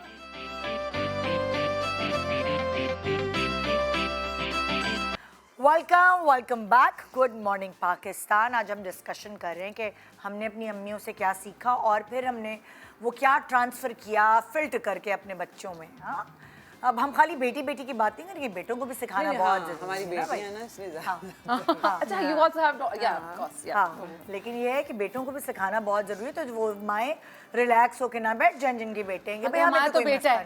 नहीं। हाँ, क्योंकि हमारे पास दोनों है। बल्कि लड़कों को ज्यादा सिखाना जरूरी है। आई फील लड़कों को वो चीजें नहीं सिखाई जाती जो कि हमें सिखानी चाहिए, तो हम उनको ना रिटार्डेड सा कर देते हैं, मतलब कि उनकी ग्रोथ रिटार्डेशन होती है कि जैसे आपने कहा सालन भी माँ ने डाल के खिला दिया, Mama's बेटा boy नहीं बना हो रहे। गया सर पे एहसान हो गया ना। मैंने ये लोगों के घरों में देखा है कि उनको बहुत ज्यादा स्पेशल ट्रीट करते हैं, तो जब वो बड़े होते हैं वो यही फील करते हैं कि उनको अपनी चीजें करने की कोई जरूरत ही नहीं।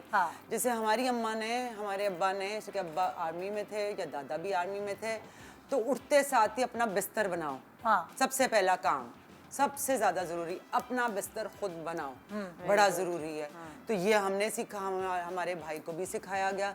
मेरा भाई खाना भी बहुत अच्छा पकाता है, इसलिए कि मेरे अब्बा बहुत अच्छा खाना पकाते थे। जब उनका शौक होता था तो वो खाना पकाते थे। मेरा भाई अब अपनी बीवी के लिए खाने पकाता है, बल्कि वो अपने बच्चे पालता है। मेरा भाई जो है अब वो, इसलिए कि वो जद्दा में रहता है और उसको अकामा नहीं आया, so he is a stay at home dad. बल्कि हाउस वाइफ नहीं है, वो हाउस डैड है। वो काम नहीं करता, उसकी बीवी काम करती है और वो अपने बच्चे पालता है। तो उसने हर चीज सीखी और बचपन से हमने उसको सिखाई, इसलिए कि इकलौता बेटा भी था और 3 महीनों में फंस भी गया था बेचारे को। तो अपने बेटे को हर चीज सिखाएं। लेकिन हजूर सल्लल्लाहु अलैहि वसल्लम अपने कपड़े खुद धोते थे। हमारी इज्जत में कमी आ जाती है कि हमारा बेटा या हमारा मियाँ, ओ माय गॉड, ये काम कर ले घर का, कैसे हो सकता है? नहीं, इवनली आपने सारी चीजें अपने बेटी को भी सिखाएं, काम करना भी सिखाएं, घर का काम करना भी सिखाएं, और बाहर अगर उसको बाहर जाके भी काम करना है वो भी सिखाएं। हजरत खदीजा नहीं काम करती थी, उनका अपना बिजनेस नहीं होता था। हमारे जमाने में आके कहते कि औरत बाहर काम नहीं कर सकती। क्यों नहीं कर सकती? आपने सिखाएंगे तो वो जाके बाहर काम करेंगे ना। सो जो लड़के को सिखा रहे हैं वो लड़की को भी सिखाएं, जो लड़की को सिखा रहे हैं वो लड़के को भी सिखाएं। बिल्कुल। नेक्स्ट किसका? हाँ सॉरी, मैं नहीं, क्योंकि माम की बारी थी ना शायद, इसीलिए। हाँ, डाइट। अच्छा, इट्स नॉट क्या अम्मी ने डाइट सिखाई तुम्हें? नहीं, मुझे पता था ये नहीं मैंने ये सिखाया, मैं भूल गई। ये वो वाली डाइटिंग नहीं है। हाँ, ये वाली डाइट नहीं, अच्छा Nutrition। खाना पीना। हाँ। मेरी अम्मी ने ना शुरू से खाने पीने में बड़ी मेहनत हमारे लिए की और बड़ा सजा सजा के खाने दिए मुझे। और मैं वो उन बदतमीज औलादों में से हूँ जो बोलती थी मुझे नहीं खाना, मुझे ये नहीं खाना, मैं नहीं खा सकती। मतलब अब मैं जब खाने बैठती हूँ तो Sharmeen has also seen it कि अच्छा मैं ये नहीं खा सकती, मुझे ये नहीं खाना। अच्छा, सब बड़े मजे से कुछ गोश्त का खा रहे हैं, I am sorry I can't have it because मैं गोश्त नहीं खाती। मैं क्यों नहीं खाती, उसकी कोई भी वजूहत हो सकती है, लेकिन नहीं खाती। ऐसा नहीं कि बचपन से नहीं खिलाया। मेरी अम्मी बोलती है कि मुझे बड़ा शौक था ये सब चीज़ें खाने का, फिर मैंने आहिस्ता आहिस्ता खुद किसी इंसिडेंट के बाद छोड़ दिया, व्हाटएवर दैट इंसिडेंट वाज। तो मैं अब ये कोशिश करती हूँ जिस तरह से मेरी अम्मा ने मुझे चीज़ें दी है ना, उसके लिए उस हद तक तो नहीं अच्छा मैं करके देती हूँ कि इतना खूबसूरत प्लेट सजा के दूँ कि वो खाए। वो बिल्कुल मेरी ही औलाद है, सही की वो देख के बोलते हैं आई डोंट वांट इट, नहीं खाना। लेकिन मैं कोशिश करती हूँ कि जो चीज़ें मैं नहीं खाती थी ना वो मैं अब उसको खिलाऊँ, ताकि उसको वो आदत और उसको वो वाले मसले ना हो जो मेरे साथ हैं कि मैं ये नहीं खा सकती, मैं वो वाला पकावा नहीं खा सकती, मुझे इससे प्रॉब्लम है। ये नहीं होना चाहिए, मतलब ये नाशुक्री नहीं है, इश्यूज है कि वो मुझसे नहीं, मैं हजम नहीं कर सकती या मैं खा नहीं सकती, अच्छा नहीं लगता। पर ये सब चीज़ें और अच्छी चीज़ें खाना, कि अगर मैं जैसे सुबह उसको मैं फ्रूट्स इतना ज़्यादा नहीं है, जब तक पकड़ा के नहीं दे दिया या ज़बरदस्ती नहीं की तो मैं नहीं, अभी भी नहीं खाती। कि हाँ खाऊंगी लेकिन कब खाऊंगी ये नहीं पता। तो मैं उसके साथ ये करती हूँ कि मैं उसको एक अच्छा फ्रूट दे दूँ। उसने खाना नहीं खाया, नो प्रॉब्लम। उसने अगर नट्स खा लिया हैंडफुल, मैं बोलती हूँ अच्छा हो गया। तो ये मेरी सारी चीज़ें ना मेरी अम्मा मेरे साथ करती थी। आज तक भी मैं घर जाती हूँ तो वही होता है कि अच्छा ये खा लो, अच्छा वो खा लो, और मैं उसमें ना अम्मा मुझे ये नहीं खाना, मुझे ये नहीं अच्छा लगता, तो मैं चाहती हूँ वो ये वाली चीज़ ना उसके साथ।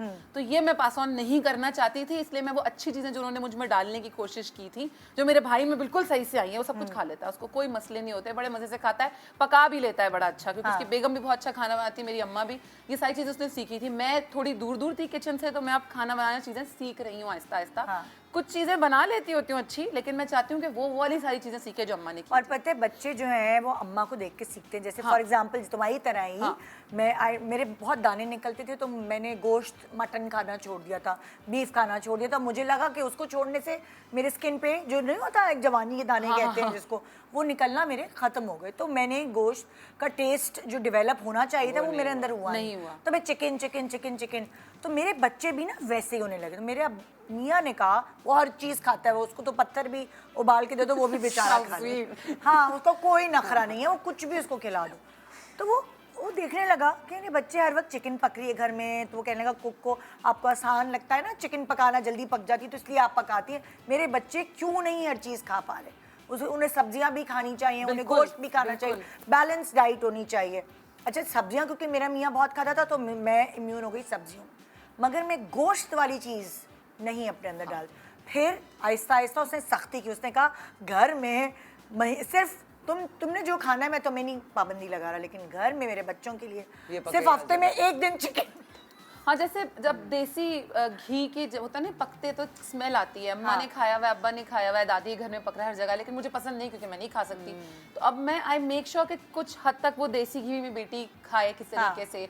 अंडे मैं अब नहीं खा सकती, जब से मुझे कोविड हुआ था for some reason I can't have eggs anymore properly. तो वो मैं उसको कि नहीं ये खाना जरूरी है, ये भी मतलब हर चीज थोड़ी थोड़ी, जरूरी नहीं कि हर चीज का एक्सेस। क्योंकि देखो ना ये चीज फिर मैंने रियलाइज की कि वो पाबंदी लगने से पाबंदी अब हट चुकी है, क्योंकि अब बच्चे सब खाते हैं। हाँ, तो ये उनको जरूरी है गोश्त ना? भी, मटन भी, सब्जी भी, दाल भी, वो सब खाते हैं। और उसका क्रेडिट मैं अपने हस्बैंड को इसलिए देती हूँ क्योंकि मेरी वजह से वो मेरे बच्चे पिक कर रहे थे। अच्छा मेरा उसने तो मैं और ये चीज मेरा अंदाजा लगा लिया। मैं और मेरा शौहर भी ना हमें खाने के मामले में बहुत पिकी हैं हम। वो फिर भी हर तरह का मीट खा लेते हैं, मैं हर तरह का मीट नहीं खा सकती। हाँ फिश ओके पसंद नहीं हुई खा लूंगी क्योंकि मेरी अम्मा फिश बहुत सी फूड की शौकीन है, तो फिश प्रॉन्स ये सब चीज़ें चलो खा, लेकिन चिकन चिकन चिकन चिकन मेरा गोश्त का कोई है ही नहीं चीज़। लेकिन मैं चाहती हूँ कि वो हर चीज़ खाए। तो वो वाली जो डाइट की चीज़ अम्मा ने मुझ में डालने की कोशिश की थी जो सिर्फ बेटे में गई है, वो मैं चाहती हूँ कि मैं उसको वो चीज़ अम्मा के थ्रू पास ऑन करूँ। Concept of being open two things. हम क्या करते हैं, मैंने भी बड़ी कोशिश की, मेरी अम्मा ने तो बचपन में मेरे भाई के साथ मेरे साथ वो कर नहीं सकी। मुंह पकड़ के जो ठोस ठोस के नहीं खिलाते हैं वो खिलाती थी, तो वो माशाल्लाह बहुत मोटा हो गया था बचपन में। मैंने अपने बच्चों के साथ ये किया कि जब भूख खत्म हो जाती थी मैं कहती थी ठीक है, लेकिन मैंने पहले दिन से, बिकॉज मैं ऐसी थी, मेरी अम्मा ऐसी नहीं थी।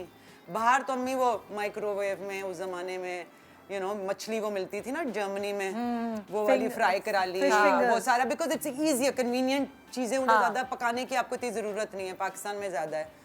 तो मैंने बचपन से अपनी बेटियों को अवेयरनेस ऑफ वो क्या खा रही हैं, स्कूल से भी मिलती है लेकिन मैं ज़्यादा करती हूँ। अब स्कूल से बहुत मिलने लगी, वो पूरी चीज़ें बताते हैं स्कूल से कि ये प्रोटीन है, ये फूड पिरामिड उसको सिखाया। तो मैंने भी रोज़ जब मैं भी खाना पका रही होती हूँ तो मेरा भी एक मेन्यू सा इन द सेंस होता है कि दिन में हफ्ते में 2 दिन गोश्त पकेगा, महीने में 1 दफ़ा मुर्गी पकेगी। मैं मुर्गी बिल्कुल भी नहीं, बिकॉज मुर्गी के अंदर टीके होते हैं, हार्मोन्स होते हैं। मैंने अपने बच्चों को गंदी मुर्गियां, आजकल की मुर्गियां नहीं सही। देसी मुर्गी भी बड़ी मुश्किलों से पकती है बहन, उसकी सिर्फ यखनी बना के पुलाव बना सकते हैं और कुछ खाने में नहीं, आप बच्चा नहीं खाता देसी मुर्गी। उस चिकन के मैं कटलेट्स बना के बच्चों के लिए कटलेट्स बना लेती हूँ।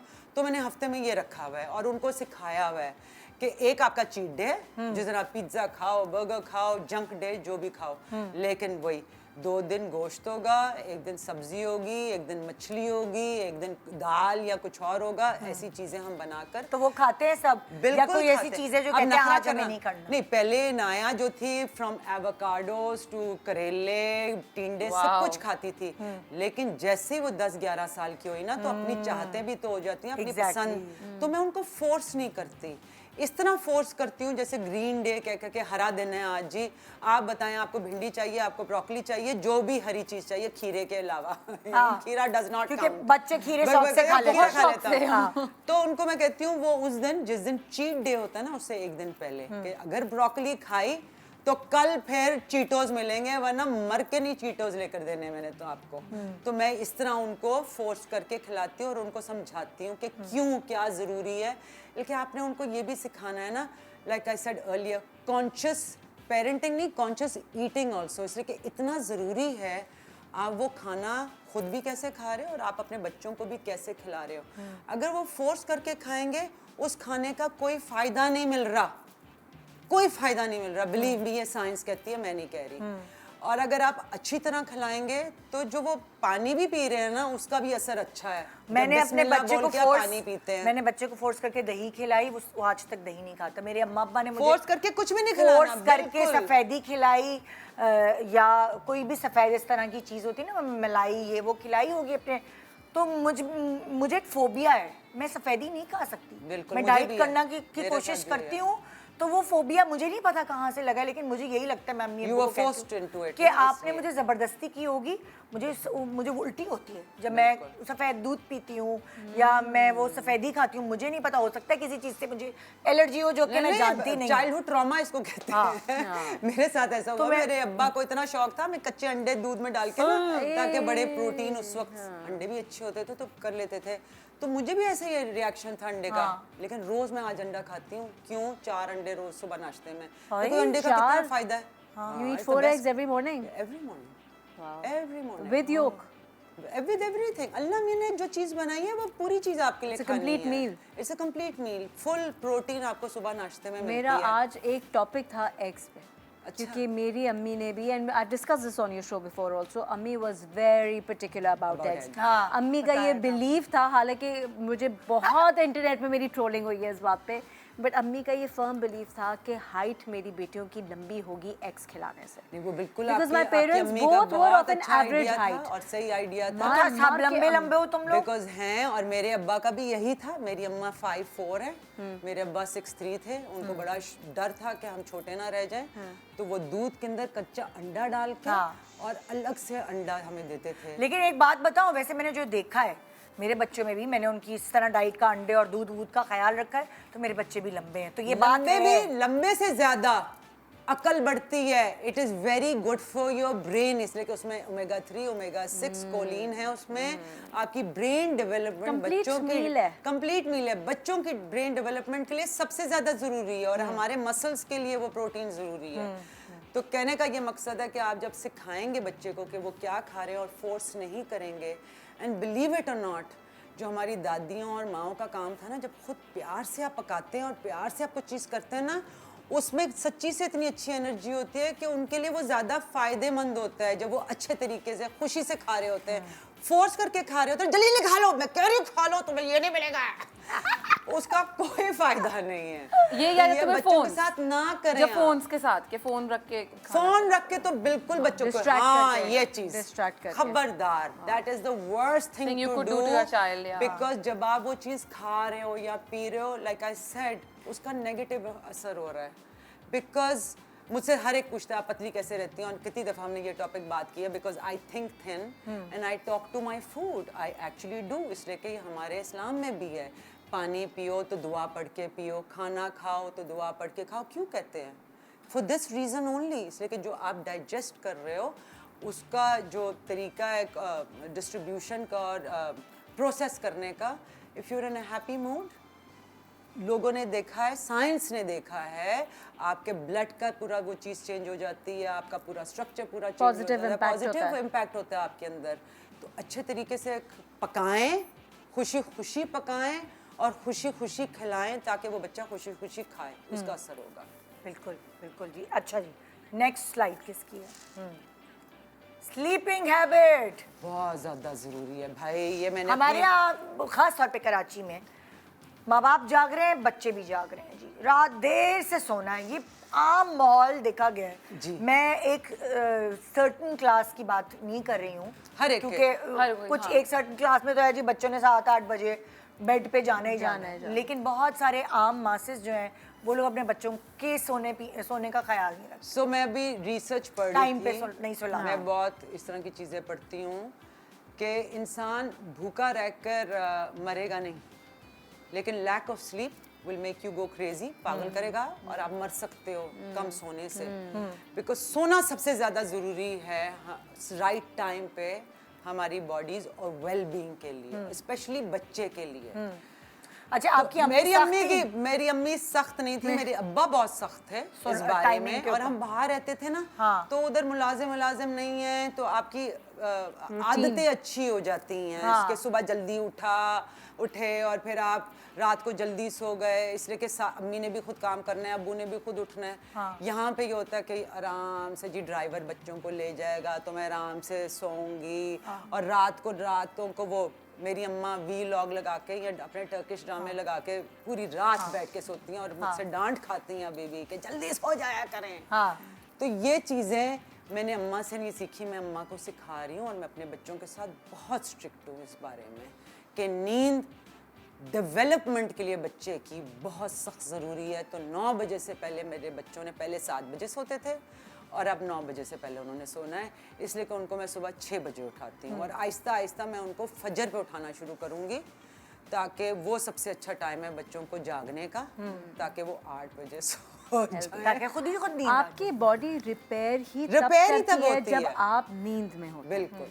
बच्चा ग्रो नींद में करता है। उठते जब बच्चे जब हाइट निकाल रहे होते हैं, वो चलते फिरते में हाइट नहीं निकाल रहे होते हैं, रात को वो सोने तब में कर सब रहे होते हैं कुछ जब वो होता रात को सो रहे होते हैं। अगर बच्चे की नींद प्रॉपर नहीं हो रही तो उसकी ग्रोथ नहीं होगी, उसकी जो बॉडी है उसके cleansing नहीं ऑर्गन्स होगी, नहीं सफाई प्रॉपर नहीं काम होगी। करेंगे। एग्जैक्टली। और बड़ों की चलो ग्रोथ तो हो चुकी होती है, लेकिन हमारी विद एज जो हमारे डैमेज हो रहा होता है डेली रूटीन में, डेली वे में हमारे जो भी प्रॉब्लम्स हो रहे होते हैं, हमारी बॉडी उनसे कोप करती है जब हम सोते हैं। बिल्कुल। उन प्रॉब्लम से फाइट ऑफ करती है। कोई इन्फेक्शन है, कोई डिजीज है, वो सब फाइटिंग हो रही होती है while you are asleep. Sleep is very important. आप सोएंगे नहीं, मैं तो सोती नहीं हूँ, मेरा वजन बढ़ना शुरू हो जाता है। ऐसे ही I start putting on weight. मैं सोती नहीं हूँ, मैं खाना ज़्यादा खाना शुरू कर देती हूँ क्योंकि for energy my brain is asking for food even though I don't need to eat, but वो एनर्जी के लिए ज़्यादा मांग रहा होता है। तो नींद तो बहुत ज़रूरी है। और यही वाली बात कि even I am very particular about it, vacations और not, after a certain time I can not tolerate my daughter staying up. वो उसको पता है कि उसे बेड पे जाना है। हाँ, जब वो अब्बा क्या होती है तो शी टेक्स फिर छुट्टी एडवांटेज है। ऑफ कोर्स, हाँ। लेकिन जब वो मेरे पास होती है तो आई एम वेरी पर्टिकुलर के बहुत, क्योंकि अब वो थोड़ी एज बड़ी हो मेरा गई है तो exactly यही वेकेशंस है। में भी जब अली के यहाँ होती है तो मैं कुछ कंट्रोल नहीं कर नहीं सकती। कर सकते ना आप उस वक्त जैसे कैसे कल करें? मैंने रात को फोन किया जब मैं इधर पहुंच गई कि अच्छा बच्चों से बात करा दो, तो वो फोन बंद और अब्बा के साथ 8:30 बजे के घर से बाहर थे। मैं कहा हाय मैं हूँ तो ऐसा हो ही नहीं सकता। 8:30 8 is बजे या- कमरे में 8:30 तो जाकर early है। किताब नहीं, मैं तो 12 और 9 के हैं ना। नहीं बिल्कुल नहीं। एक ब्रेक ले रहे हैं, ब्रेक के बाद वापस आते हैं, फिर इसको डिस्कस करते हैं। Good morning.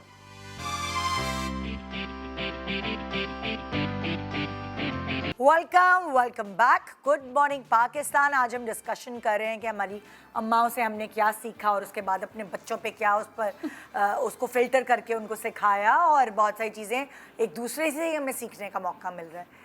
तो खैर अब तो ये होगा, मैं तो अपने बच्चों के बच्चों भी करूँगी ये चीज़ें, उनको थोड़े मशवरे दूंगी क्योंकि बहुत मतलब और तुमने नोटिस किया कि हमेशा कहते हैं कि दादियाँ और नानियाँ ज़्यादा लीडियंट होती हैं। हाँ So maybe we should relax also. It's high time कि हमारे जैसे कि बच्चे जब ये तक ना कहते हैं बोले कि दादा ये तो दादी- हमारे साथ तो ऐसी नहीं थी। हाँ नहीं नहीं, जो सख्तियाँ हमारे साथ हुई हैं, हम बहनों के साथ हुई हैं, अब अगर हम अपने बच्चों के साथ कर लें तो वो होता है कि क्या कर रही हो तुम, ये कैसे बात कर रही हो, ये क्यों डांटा, ऐसे क्यों बोला? अरे अम्मी you of all the people saying this, but वो यही है मेरा नानी एक दादी पता- का प्यार ऐसा ये है। मसला अभी भी मेरे साथ, मैं बैठती हूँ ना तो घुटने के बल जाके बैठ गई कमरे में, मुझे कैसे बैठ रही है, ऐसे बैठती हूँ, तमीज़ नहीं होती बैठने की। मुझे भी भाई को सिर्फ लड़की का प्रॉब्लम नहीं था, मेरी बच्ची बेड पे जैसे मर्जी बैठ जाए अम्मा के, यार मैं देखती हूँ अच्छा अम्मी अभी बोले ना, बोले मैं बच्ची है, कहा अच्छा मैं बच्ची नहीं थी मैं भी तो बच्ची थी, इसको क्यों नहीं बोलते। तो ये हाँ ये चीज़ है, अम्मा नानियाँ दादियाँ बड़ी बदल जाती। आसानी, हाँ बड़ी सख्ती कोई है ही नहीं बच्चों कौन सा की। कार्ड है, किसका कार्ड है? मेरा होगा। ओके ये मैंने भी बोलना था, मैं भूल School गई। competition. हाँ, you're absolutely right. हमारे घर में बहुत ज़्यादा ज़रूरी था फर्स्ट आना, फर्स्ट सेकंड थर्ड तक भी चल जाता था। हाँ उसके बाद तो भाई नाराज़गी और रोना रोना धोना, वो भी लगता था कि जैसे अल्लाह माफ़ करे पता नहीं क्या हो गया है घर में, और हर वक्त हर टेस्ट में हाईएस्ट आने चाहिए। जब मेरी बेटी, क्योंकि देखिए हर बच्चे की ना अपनी एक कैपेसिटी होती है, Capacity पोटेंशियल होती है, तो मुझे लगा कि हर बच्चे को ब्रेनी होना ज़रूरी नहीं है, हर बच्चे को टॉप ग्रेडर होना ज़रूरी नहीं है। तो आई बैक्ड ऑफ, आई सेड मैं उसको ना मार के पढ़ाऊंगी नहीं, मैं इसके साथ ये नहीं करूँगी, बिकॉज बच्चे के लिए भी टॉर्चर है, आपके लिए भी टॉर्चर है, and then it ruins your relationship with your child. ठीक है, तो मैंने कहा मैं ये नहीं करना, and I let her be. She was an average student for a very long time, I would say until grade 5 she was very average, but Nida उसने फिर खुद पिक करना सीखा, खुद पिक करना उसने शुरू किया, आहिस्ता अपने शौक। अब वो जब पढ़ती है वो अपने शौक से पढ़ती है। बिल्कुल। मैंने कभी उससे नहीं कहा स्कूल से आने के बाद कि तुम्हें स्कूल से आने के बाद नहा कर खाना खा के होमवर्क करना है, एक रूटीन होती थी ना हमारी। शी सेज नहीं, मैं इस वक्त नहीं पढ़ सकती, मुझे रिलैक्स करना है, मुझे अपना चिल करना है, मैं रात को पढ़ूँगी जो सोने का टाइम होता है। मैंने उसे एक आध दफ़ा कहा बेटा थक जाता है दिमाग, no, that is my time, that is when I want to study. I let her be. She performs well, माशाल्लाह से, because that works for her. जो ज़रूरी है कि उसके लिए जो वर्क कर रहा है वो दूसरे बच्चे के लिए ना वर्क करे. मैं ये नहीं कह रही कि यही सेट फॉर्मूला है, but I let her be to the point where Nida उसका मेरे पास टाइम हो गया थोड़ा, मैं काम पे थी, उसके पास मेरा कॉल आई, शी सेड कि अपनी डिटेल्स दे दें मुझे. मैंने कहा क्यों? तो कहने की वो एक नया स्कूल है, मैं उसकी एप्लीकेशन फॉर्म में भर रही हूँ, I want to apply for the admissions. मैंने कहा यू क्रेजी, उसके लिए तो आपको वो स्कूल है जिसके लिए साल एक आपको ट्यूशन करना पड़ता है. ये मैंने कहा यू नॉट इवन प्रिपेयर्ड, 2 महीने बाद टेस्ट है. She said just let it be, I want to try, I have been preparing for the past year घर में, I want to see where I stand. मैंने उसको अपनी इन्फॉर्मेशन दे दी, उस बच्ची ने एडमिशन फॉर्म अपना खुद भरा, उसने जाके, मैं again I was at work, तो मुझे ख्याल है कि ओ शूट आज उसका टेस्ट था, वो टेस्ट गई, टेस्ट देखकर आ गई क्योंकि she was with the father, and then a month later she got in. उसका एडमिशन माशाल्लाह से हो गया. एंड आई वाज शॉक्ड कि उसने कितना, अब वो क्योंकि इंडिपेंडेंट हो गई है, वो माशाल्लाह से अल्लाह में ऐसे ही रखे, वो रिस्पॉन्सिबल हो गई है, and she knows that I trust her to make sensible decisions. That's so nice. Very important. तो ये मैंने उस पर ना कोई स्ट्रिक्टनेस नहीं की, नहीं कि तुम्हें रोज़, अक्सर ऐसा होता है, मुझे पता होता है इसका टेस्ट वीक चल रहा है और मैं उसके कमरे में जाती हूँ, म्यूज़िक चल रहा होता है एज अ मदर कि बेटा कल टेस्ट है, तुम गाने सुन रही हो. लाइक मैंने आपको कभी डिसअपॉइंट किया है? मैंने कभी आपको किया है? Just trust me. और म्यूजिक से बेहतर बंदा पढ़ाई करता है, by the way. That's what she says. मेरी बेटी भी लगा मुझे के तो समझ रखती है. नहीं आता कि मैथ्स कर रहे हैं और पीछे गाने नहीं, लगे. because मेरा music- मेरा बेटा भी यही कहता है कि मैं गान में म्यूजिक लगा रहा हूँ और मैं ये कर रहा हूँ और मुझे ज़्यादा अच्छा लग रहा है, मैं मैथ्स अच्छी से. मुझे अल्लाह, हम तो कहते समझ में कैसे आ रहा है? आवाज़ ना आए. It helps in math also, music. तो मैं अपनी बेटी के लिए सर्टेन हर्ट्स होते हैं, एक फ्रीक्वेंसी है, तो वो मैं लगा के इनाया के लिए हमेशा लगा के रखती हूँ जब वो पढ़ाई कर ये रहे कोई होते हैं. रिसर्च है क्या? जी ये साइंस बताती है, मैं नहीं कह रही. मैं जो बात है मैं कह रही हूँ ना, ये मेरी अच्छा मेरी नहीं, तरफ जरा से नहीं है, हमें ये science बताएं है. ये क्या है कि हाय पूरा लेक्चर कोई वाइब्रेशंस या कोई ऐसी चीज होती है जो हेल्प So, करती है हम बने हुए focus करने में. हैं, हम बने हुए हैं, हम एनर्जी है, एनर्जी की फ्रीक्वेंसी होती है. एनर्जी जो है वो मूव करती रहती है, तो जब वो मूवमेंट होती है तो उसकी एक वाइब्रेशन होती है. एक एग्जांपल दूंगी, जैसे एक कतरा पानी का जब पानी के अंदर जाता है, नहर के अंदर या पत्थर उसके अंदर जाता है, तो वो वेव्स बनती हैं ना, वो फ्रीक्वेंसी कहलाई जाती हैं. इसी तरह साउंड की भी वेव्स बनती हैं. जो हम बात कर रहे हैं ना, उसकी भी एक फ्रीक्वेंसी है. हमारी भी, मेरी भी और आपकी भी फ्रीक्वेंसी है. अल्लाह मियाँ ने जब वो कुन फयाकुन कहा था ना, वो उनकी साउंड की फ्रीक्वेंसी से पूरी यूनिवर्स बनी है, साउंड रेजोनेंस से. और हमारी भी अपनी एक वाइब्रेशन है. तो हर म्यूजिक की फ्रीक्वेंसी होती है. तो एक सर्टेन हर्ट्स हैं, मुझे इस वक्त on the top of my head मुझे याद नहीं आ रहा, बट वो एक अर्थ की भी फ्रीक्वेंसी है और इंसान की भी अपनी फ्रीक्वेंसी है. और हमारी, मेरा ख्याल हमारी 10 उस पे आती है, 10 पे आती है, और it changes. So certain classical, specially classical जो म्यूजिक है ना, उसकी फ्रीक्वेंसी ऐसी है दैट इट ओपन्स अप, आपके न्यूरल पाथवेज खुलते हैं और आपको चीजें अच्छी तरह अब अंग्रेजी क्लासिकल भी हो सकता है. अब न्यूरल का मतलब है पाथवेज. हाय अल्लाह, हमारे दिमाग के अंदर ना एक पूरा जाल है न्यूरॉन्स का. हाँ ठीक है, वो इंफॉर्मेशन देते हैं एक दूसरे को, जुट करके जैप करते हैं. और हमारी अपनी सोच जो है ना, वो इलेक्ट्रिकल करंट है, तो वो जुट करके जाता है. तो जब आप म्यूजिक सुनते हो तो वो आपकी वाइब्रेशन को चेंज करता है और उसको बेहतर करता है, और हमारी वाइब्रेशन फिर उस साउंड फ्रीक्वेंसी के मुताबिक हो जाती है. तो प्रेयर, नमाज, हमारी दुआ, वो सारी फ्रीक्वेंसी है.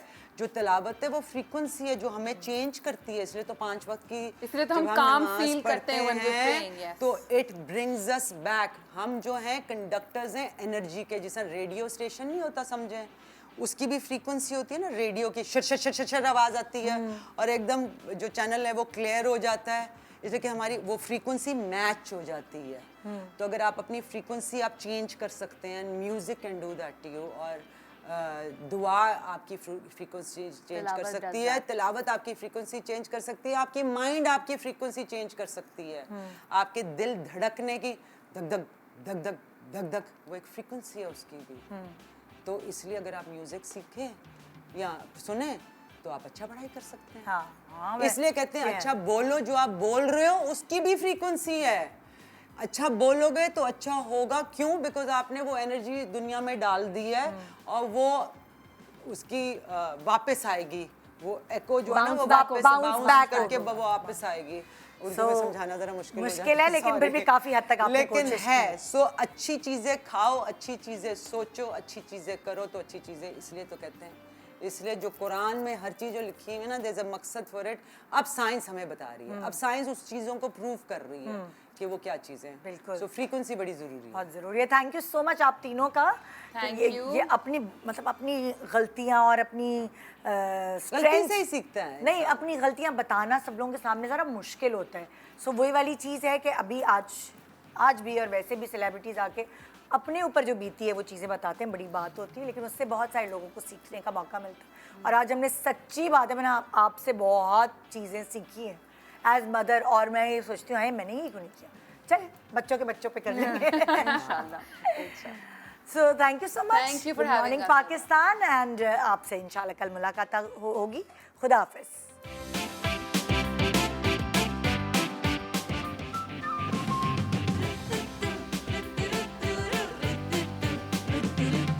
सुबह जो आई है